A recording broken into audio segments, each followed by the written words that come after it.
Hello, what's up, everybody?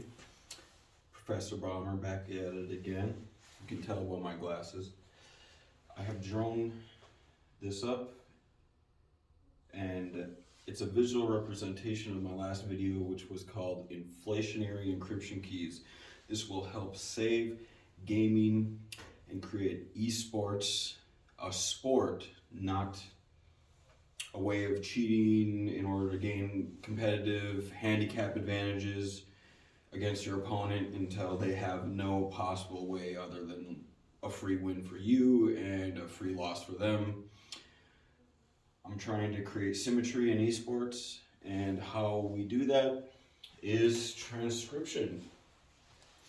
How we transcribe, how we write in the universe matters, and it matters so much. How we perceive in the universe matters so much. And why I want to go over transcription is the biology is technology. We are photon absorption machines, and people need to understand that you are coding and creating a game and consenting to a game with these features in order to get an expected result, a desired result. If you want to play a video game, if you want to play a consensual combat, if you want to play an e-sport, you want to play something like this, the transcription intentions matter heavily. So when you transcribe, the developer is also transcribing. So it is very key to see which doors you are opening in the universe.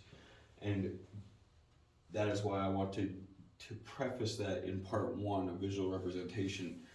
Biology is technology, write in these languages. Now, what I want to talk about is encryption. Encryption is a way of making transcription so other people can't read it. That is all. So you don't understand it. So it can go, the transcription can go somewhere without somebody understanding it. And the whole idea is that there is packets per moment being sent out on the internet. And you don't want people to know them until they get to their desired location.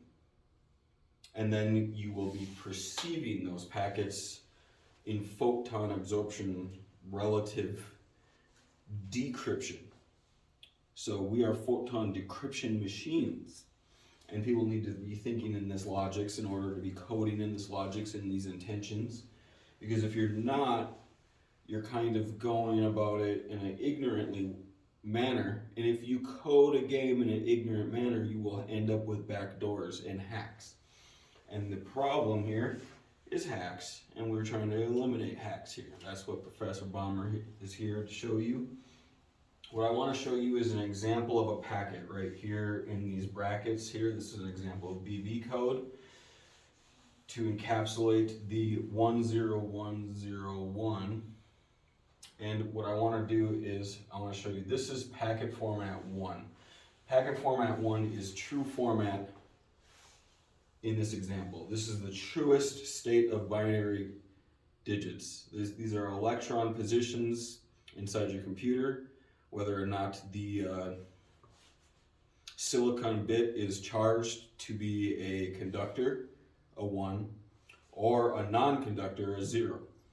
So that is conductor 1, non-conductor 0. I'm not going to get into the physical real world side effects of storing data and how binary is either a 1 or a 0. That's a whole different episode, and I'm not going to be teaching that. What I am going to be teaching is a blueprint here on how to do redundant transcription, encryption. Now, this is your first form of redundancy, true packet format 1. Now, an example of compression format code would be that if this was inside of this packet, every moment that this is portrayed, you would instead see a 1 portrayed. Now, not only does the transcriber, the gamer, you see that, but also so does the source of the data. The source of the data knows that every time that this happens, it is a 1. Okay, that is compression encryption. That is the 2 here. Now I'm going to move on to 3. 3 here is 6 digits and they are all 1. 3 is an example of inflationary encryption. Inflationary encryption means that you add more digits to transcribe less digits. So this is a form of encryption. So if the packet said this, well, as it's flowing outwards into the internet, into the universe, traveling to the source of data to be able to play the game and communicate, it would instead be encoded in 11111. 6 ones instead of 5 digits like this. And then when it gets to that point, the packet's preface will be sending it to the source of data, which will have the encryption key, the 3 here, and it will understand this is an inflationary encryption key. Whenever 1 is spoken within this subsector of the packet, it is now decrypted into this true format instead. And then it can be put into the language protocols in which the game developers have created, proprietary source, in order to figure out what this even means on their side in the first place. Now, what I want to get into is inflationary encryption. So not only are you sending it once, you are sending it twice. But this is now P4 and this is now P3, and both of these are just P because it is getting sent down to the source of data at the same moment in 2 separate prefaces. And now up here is the packet header, is what I would call it. It's kind of what it divides all of the bits up. It says these bits are for this, and this bits is for that, and this bits is for that. So not only does it tell you that there's 1 packet 3, but there's also 1 packet 4 in there. 2 inflationary encryption packets at the same time. And let's get wild while we're at it too. Let's put a packet 2 in here. A packet 2 is a compression encryption language, meaning it speaks all of that which is supposed to be the packet, but in less code, because it's in compressed. It finds the redundancies in a language protocol and goes, well, all you need to do is say 1 at the beginning of this packet, and I know your character is going to move here because it's a 1 instead of a 0. If it's a 0, then I got to read through all this other stuff instead. You know, like it's a very simple protocol. The servers know ahead of time what's going on because of compression encryption, but it also needs redundancy encryption, because if somebody finds out this compression encryption, which is very easy to backwards extrapolate compression encryption, because here is the logic. I don't know where to put this, but let's go 1 0 1 0, right? 0 1 0 1. Now that is not a compression encryption, okay? You see what I'm saying here? That is a equal encryption, meaning it's a 4-digit packet. It was just transcribed differently. Now, you can only do this so many different ways for compression.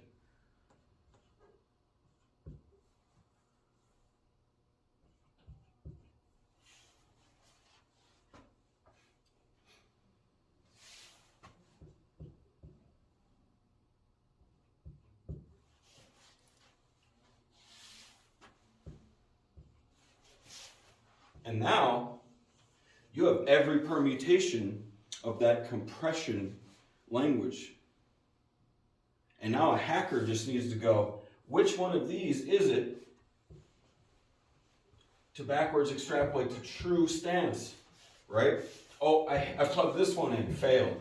Oh, I plugged this one in, failed. Oh, I plugged this one in, failed. Ding, ding, ding, ding, ding, ding, ding, ding, ding. I landed the right encryption language that they're using in the moment, because they're using only one form of transcription, encryption redundancy. Now I can just bring myself down here to this point, because I am already at the stage. I have captured their encryption. I found the compression language from that 32-bit package of data stream. I found what language they're multiplying in, because it's a finite thing. It is not infinite. You can only change compression languages a finite amount of times. Inflationary languages can be infinite. Therefore, you have infinite security within inflationary encryption. So this is a very serious thing, because when your source of data, all of your encryption keys, these are going to be encryption keys right here.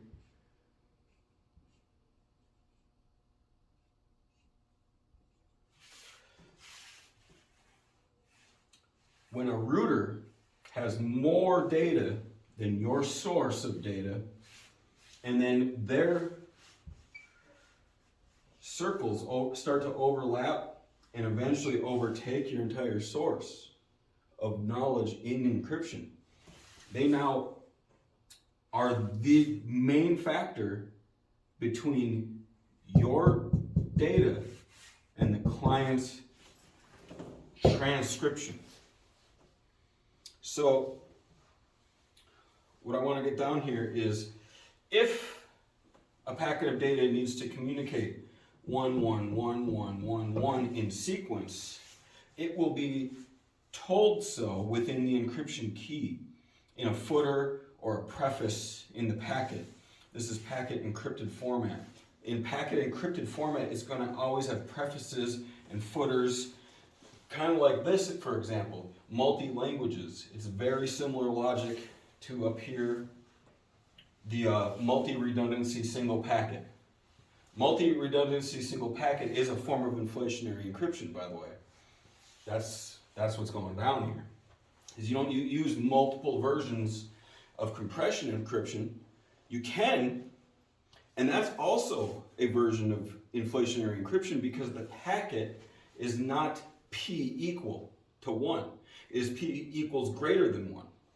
And that's what we're going for, is P equals greater than 1, future with lower latency as well, because we want transcription to be captured.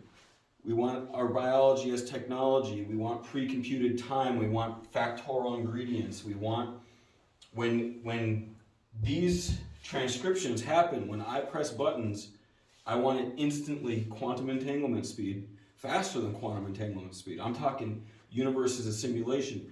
Because I'm about to press that button, it's already a permutation that server has me pressing the button, and it's already a permutation that my enemy has that me pressing that button.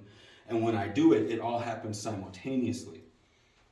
That is the goal here in the future that we're looking for.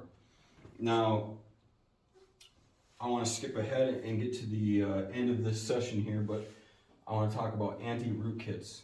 Anti-rootkit is the end-all be-all to the disaster. So up here, when I said I got the key and I know what your packet is, I know what your encryption keys are to your client, and now I'm the developer of your source because I can cheat the game, because I can edit the packets. You go to anti-rootkit. Anti-rootkit is the cure to this. You, instead of being inside of another person's source through relativity because your clients are captured, that's a whole other story. I'm only talking about your source being captured. Your clients can also be captured. See, just because you move this new source out, you can have routers try to get some of your clients, not all of them, because some of them might be too wise and too hip for that. They're gonna directly take that data from your source and they're directly give you it back right away. But when your clients are super far away in Egypt, you have 100 different places a hacker could filter packets from. And as long as they're constantly streaming it, eventually it checks out. But what you need to start doing is anti-rootkits regularly. Every game developer needs to get onto the new meta. The new meta is this right here. This is it. This is all there is in gaming today to create esports a real thing. In soccer, you don't have telekinesis. You don't take the ball and throw it into the net. I see things as magical as telekinesis being used in esports today. Like, people are cheating at a whole nother level, like a whole nother level in chi levels. They're doing like superhero skills. They're doing things that it's so unnatural that you should never be able to do it. They're literally controlling units that they're not allowed to control. They're changing damage values. I've had my characters remote controlled and ran into the enemy team. I've seen it where their damage reduction goes up to like 80%. They take no damage. Like, you did that on purpose with your mind. I felt it in the universe. I know you did it. So it's all about getting to the anti-rootkit and then client transcription assurity. If you get out of the router's code, and that's with making offline data, by the way, making new offline inflationary encryption transcription keys, then when you give this guy his packet key, P key I wrote there, it's unique. And it has these logics inside of it. The redundant means multiple versions of encryption keys. So then you're not just sending out P. Now what is going to be the next phase is, if I'm getting P1, P2, P3, P4 packet streams all in at the same time, which one is highest quality of service? That is a whole video in itself alone too.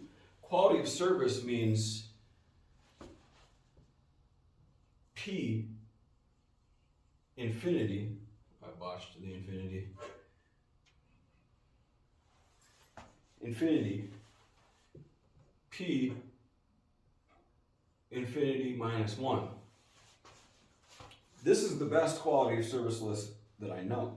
Meaning your newest inflationary encryption key with the highest security and the most certainty is up here on the quality of service list. Not P true value. P true value is just something you're supposed to keep intact.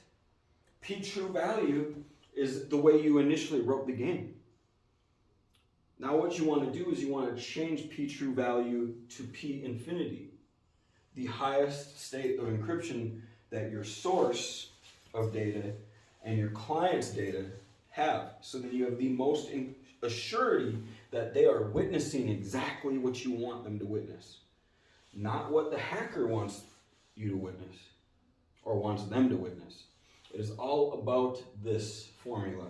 Everything in our current, present, and our future, everything that we're going to be doing here, is very, very imperative that you guys listen to this video, take these logics in, bring them to your favorite game developers, bring these logics to them. You don't even have to show them the video, just bring the logic to them. The actual logic itself matters. And that's pretty much all there is for me today. I might go a little bit more in depth right now. The quality of service. Quality of service transcription matters. Why it matters so much is because hacker should be out here. Hacker should equal something. Meaning, if I write my game, inside of this square is everything that could possibly happen within that game. Outside of that is all the edits, like Mickey Mace, it's not Mickey Mouse anymore. Mickey Mouse is inside here. The ripoff, the microdosal, hacked, extrapolated, private server, overwrite, cast upon somebody. Imagine having a private server right next to the real server, and then finding a way to capture a single client, and then you push that client into your private server and remote control the reality. That is something you need to get into, is anti-rootkitting that. As a developer, as all developers in general, you need to write that into your source assurance that this key is only for this one conscious being, this one device, this one source device. Two, I'm a source, my phone's a source, you're a source, the computer you're on is a source, your ISP that you're getting this data from is a source, the source that's given your ISP this data is a source, you know, the source that I gave it to is a source, the source that got it at the YouTube is a source, you know, like, we're talking everything's a source. The universe is a source. I'm a source. Your mom's a source, you know? Like, we are all sources. The hacker is a definable finite source, infinite finite source. Hacking is an infinity. It's gonna always get bigger, no matter what. But anti-hacking is a source.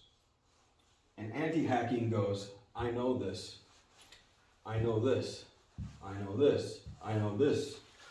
And because you know this, you what if not this by having all of this. It is all about capturing the hacker's wills and packets and doing transcription overrides, up to including root consciousness pre-computing and alteration of data.